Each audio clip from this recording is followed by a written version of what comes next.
क्या हुआ किरण, तुम्हारा मुंह क्यों लटका हुआ है?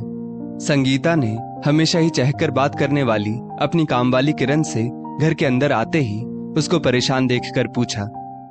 कुछ नहीं भाभी, ये तो हम लोगों के लिए रोज का है। किरण बात को टालते हुए बोली। ऐसी बात नहीं है, कुछ ना कुछ बात तो जरूर है, क्योंकि तुम्हारा चेहरा बहुत कुछ कह रहा है। संगीता बड़ी आत्मीयता से बात कुरेदते हुए बोली। भाभी, हम गरीबों के भाग्य में ये उदासी मायूसी तो भगवान ने थोक में लिखकर ही भेजी है। किरण ठंडी सांस भरते हुए बोली। अरे अब कुछ साफ साफ बताओगी भी कि बस बातों को यूं ही गोल गोल घुमाती रहोगी? संगीता किरण को नॉर्मल करने के उद्देश्य से हल्का सा हड़काकर बोली।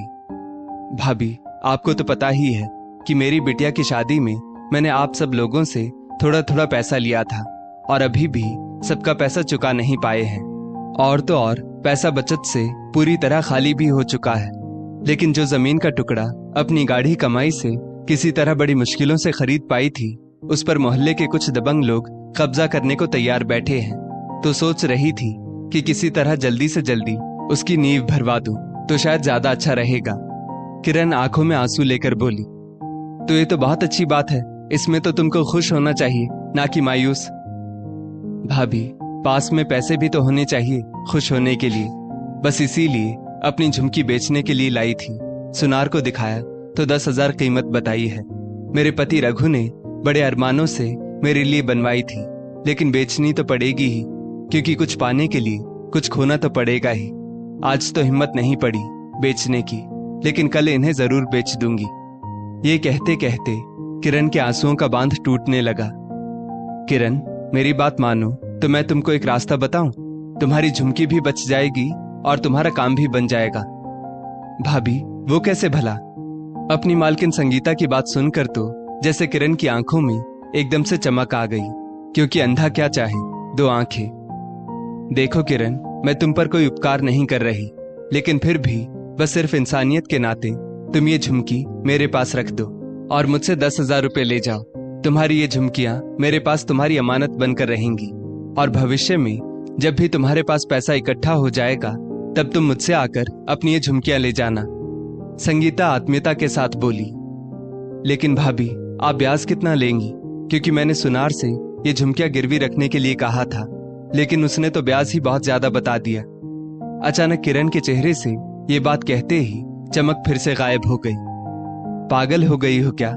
मैं तुमसे कोई सौदा नहीं कर रही, बस तुम्हारी इस धरोहर को बचाने का प्रयास कर रही हूँ। आज के समय में जहाँ अमीर व्यक्ति भी सोना जल्दी नहीं खरीद पाता, तो एक गरीब व्यक्ति के लिए तो सोना खरीदना या गहने बनवाना बिल्कुल नामुमकिन ही प्रतीत होता है। इसलिए अगर आज तुम ये झुमकियां बेच दोगी तो पता नहीं भविष्य में फिर कभी बनवा भी पाओगी या नहीं बनवा पाओगी।